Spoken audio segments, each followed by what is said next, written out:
اللہ کو کیا تردد ہوگا؟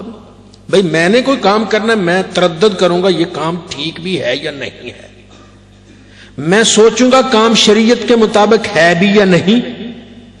آپ بھی کوئی کام کریں گے سوچیں گے یہ اللہ کو پسند بھی ہے یا نہیں. اب اللہ کو کس کا تردد ہے؟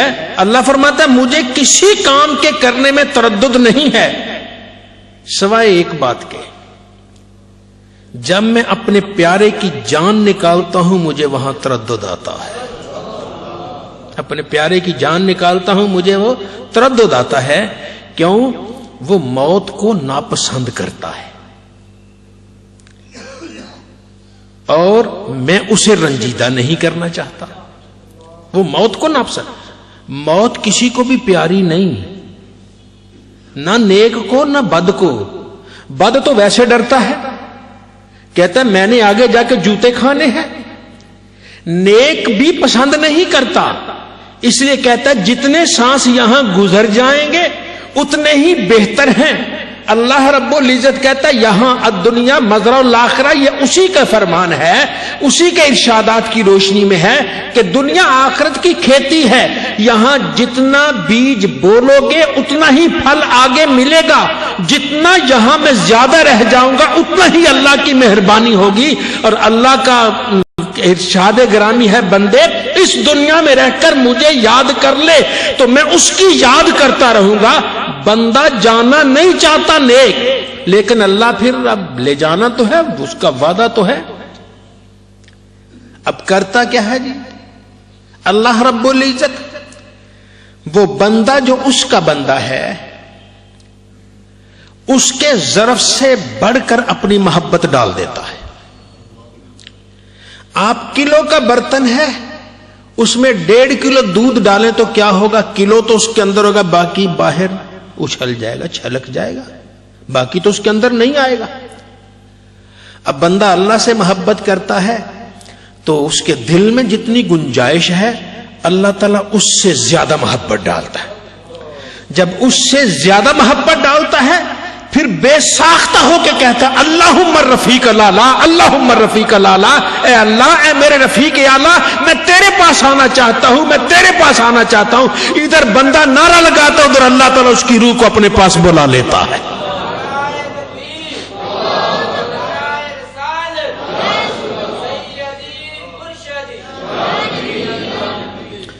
تو یہ موسیٰ علیہ السلام کا تذکرہ بڑا مشہور ہے کہ ملک الموت آ گئے، اور ملک الموت آئے اور ان کا بھئی آئے کیسے آئے؟ جی جان نکالنے کے لیے آیا ہوں. جان نکالنے کے لیے؟ میری جان نکالو گے؟ ایک تمانچہ لگا دیا. اب حدیث پاک کے لفظ ہیں، بخاری شریف کے لفظ ہیں کہ جب ایک تمانچہ موسیٰ کلیم اللہ نے لگایا تو ملک الموت کی آنکھ ختم ہو گئی، زخمی ہو گئی، وہ باہر آ گیا آنکھ کا اندر والا حصہ. اللہ کی بارگاہ میں چلے گئے، یا اللہ تو نے کس کے پاس بھیجا ہے جو مرنا ہی نہیں چاہتا؟ فرمایا دوبارہ جاؤ. اللہ نے آنکھ رکھی، ٹھیک کر دی، دوبارہ آ گئے، پھر آ گئے ہو. یا اللہ اللہ نے بھیجا ہے، حضرت اللہ نے بھیجا ہے. کس لیے؟ کہ وہ اللہ ارشاد فرماتا ہے کہ میرے بندے سے پوچھو جتنے سال رہنا چاہتا ہے بیل کی پشت پہ ایسے ہاتھ پھیر دے، ہاتھ کے نیچے جتنے بال آئیں گے 1,00,000 2,00,000 4,00,000 6,00,000 جتنے بال آتے ہیں اتنے سال زندہ رہو گے. اب ایک بیل کے ایسے ہاتھ پھیر دو، جتنا مرضی پھیر دو، بیل کی گنتی، بالوں کی گنتی کب ختم ہوگی؟ ایسے پھیرو. فرمایا پھر کیا ہوگا؟ حضور وعدہ الہی ہے، پھر جانا تو ہے ہی ہے. اتنی دیر میں اللہ نے اپنی محبت کی تجلی ڈال دی موسیٰ علیہ السلام کے دل پہ. جیسے ہی موسیٰ علیہ السلام کے دل میں یہ محبت کی تجلی ڈالی جاتی ہے موسیٰ علیہ السلام بے ساختہ پکارتے نہیں پھر ابھی مجھے لے چلو، میں اللہ کی بارگاہ میں جانا چاہتا ہوں. اب حضرت ابراہیم علیہ السلام آپ کے پاس، اب وہ اللہ نے ابراہیم کو بلانا تھا، ملک الموت کو بھیج دیا. اب ملک الموت آ گئے. اب وہ چونکہ یہ پہلی امتوں کا تذکرہ ہے ان کی روایات کئی طریقے سے آتی ہیں. میں آپ کو اس کا ایک حصہ سنا دیتا ہوں کہ حضرت ابراہیم علیہ الصلوۃ والسلام وہ کے پاس جب ملک الموت آئے، اس حالت میں آئے کہ وہ ان کے اعضاء صحیح طریقے سے ان کے قابو میں نہیں تھے. بندہ جب ذرا عمر بڑی ہو جاتی ہاتھ ایسے حرکت کرتا ہے، قابو میں نہیں رہتا. اب وہ چونکہ بڑے مہمان نواز تھے تو حضرت ابراہیم علیہ الصلوۃ والسلام نے پہلے کھانا رکھا. جی بابا جی کھانا کھائیے. اب کھانا سامنے آ گیا، نرم نرم کھانا ہے. اب وہ کھانا پہلے پکڑا ہی نہیں جا رہا لقمہ. جب لقمہ پکڑا ہے تو ایسے پکڑتے پکڑتے جب ایسے منہ میں ڈالنے لگے تو ادھر چلا گیا. دوبارہ لقمہ پکڑا تو پھر ایسے پکڑتے پکڑتے لا رہے، پھر ادھر چلا گیا. اب کبھی وہ ناک کے اندر چلا جاتا ہے، آخر 3-4 مرتبہ میں ایک آدھ مرتبہ منہ میں اندر چلا ہی گیا تو فوراً وہ معروف رستے سے باہر آ گیا، یعنی انہیں واش روم جانے کی ضرورت پیش آ گئی. ابراہیم علیہ السلام نے دیکھا بابا تو کیا ہے، کھایا ہی نہیں جا رہا کہ یہاں کھاتے ہو ادھر جاتا ہے لقمہ، ادھر جاتا ہے ادھر جاتا ہے، اگر چلا بھی جاتا ہے تو اندر نہیں ٹھہرتا. اب اللہ رب العزت بے نیاز ہے نا. اب اسی وقت وہ پوچھتے ہیں وہ کیا وجہ کیا ہے؟ جی میری عمر زیادہ ہے. کتنی عمر زیادہ ہے؟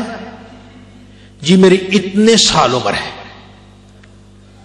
اب اتنے سال انہوں نے عمر اتنی بتا دی کہ حضرت ابراہیم علیہ السلام کی عمر سے 2 سال زیادہ، جتنی اس وقت ابراہیم علیہ السلام کی عمر تھی اس سے 2 سال زیادہ.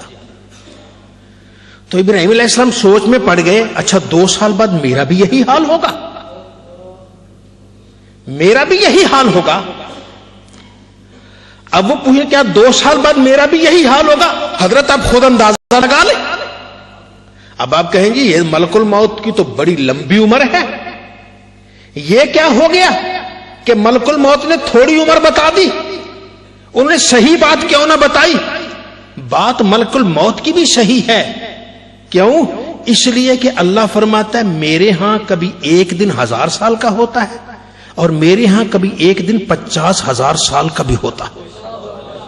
جب اللہ نے بتایا انہیں اتنی عمر ہے، وہ نامعلوم 1000 سال والا دن انہوں کو ذہن میں رکھا یا 50,000 سال کا.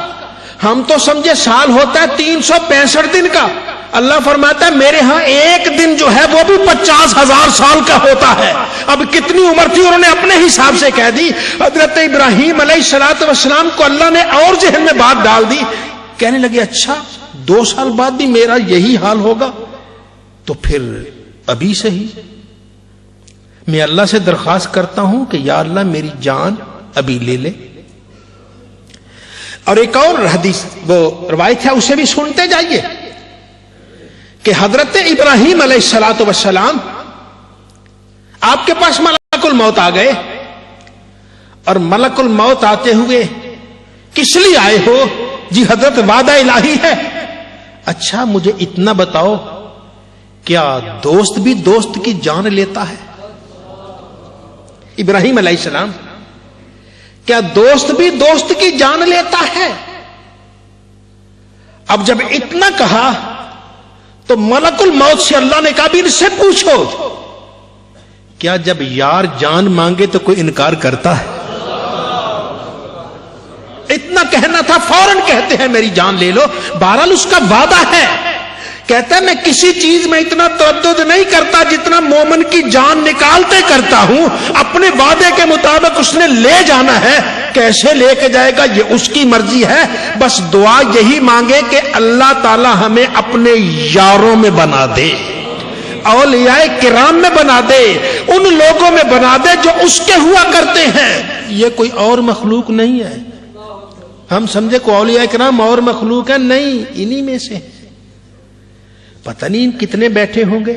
یہ تو قیامت کو پتا چلے گا کہ اللہ کا ولی کون ہے. کسی کے ماتھے پہ تو نہیں لکھا ہوا، یہ تو کہتے ہیں جہاں 40 آدمی بیٹھے ہو وہاں کوئی نہ کوئی اللہ والا تو ہوتا ہے، یہاں تو کئی 40 بیٹھے ہیں، نامعلوم کتنے اللہ والے ہوں گے، تو دنیا تو خالی نہیں ہے، نبی کریم صلی اللہ علیہ وسلم کی امت یہ خالی نہیں ہے، تو اللہ رب العزت نے اس امت پہ بڑا کرم فرمایا، یہ اولیاء کرام کے وجود سے معمور کر دی گئی ہے کہ ادھر جدھر بھی نظر دوڑاؤ گے وہاں اولیاء کرام کی لائنیں نظر آ رہی، کسی اور امت میں آپ کو یہ جلوہ نظر نہیں آئے گا۔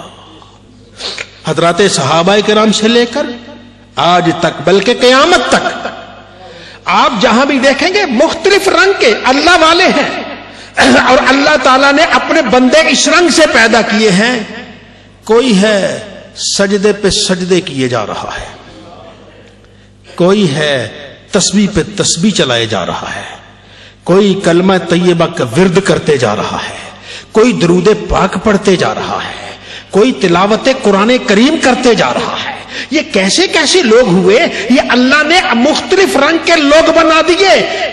گلدستہ وہی اچھا ہوتا ہے جس میں مختلف رنگ کے پھول ہوا کرتے ہیں۔ ہاں، یہ نبی کریم صلی اللہ علیہ وسلم کی امت، یہ امت بڑی ہی خوشنما امت ہے۔ پتہ تب چلے گا جب قیامت کے دن اٹھے گا کہ لوگ دیکھ کے کہیں گے یہ تو امت ایسے محسوس ہوتا ہے شاید اللہ نے سارے ہی نبی بنا دینے تھے، اور یہ تو نبیوں سے بھرپور امت نظر آتی ہے۔ حالانکہ ایسا ہے نہیں، ہم سارے بھی مل جائیں کسی نبی کے قدموں کی خاک تک نہیں پہنچ سکتے، لیکن ان کے چہرے ایسے ہوں گے، بھئی جو بھی اس امت کا فرد ہوگا قیامت کے دن اس کا چہرہ، اس کے بازو، اس کا سر اور اس کے پاؤں 14ویں رات کے چاند کی طرح چمک رہے ہوں گے۔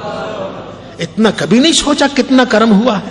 ہم اپنے گھر میں وضو کر کے اپنے آپ کو ہی دھو کے اللہ کے گھر میں آتے ہیں، جیسے جیسے قدم رکھتے ہیں رب تعالی ہمارا درجہ بلند کرتا جاتا ہے۔ اللہ جلال ہم سب کو اپنی رحمتوں سے مالا مال فرمائے اور ہم سب کو اولیاء کرام کے نیاز مندوں میں جگہ عطا فرمائے۔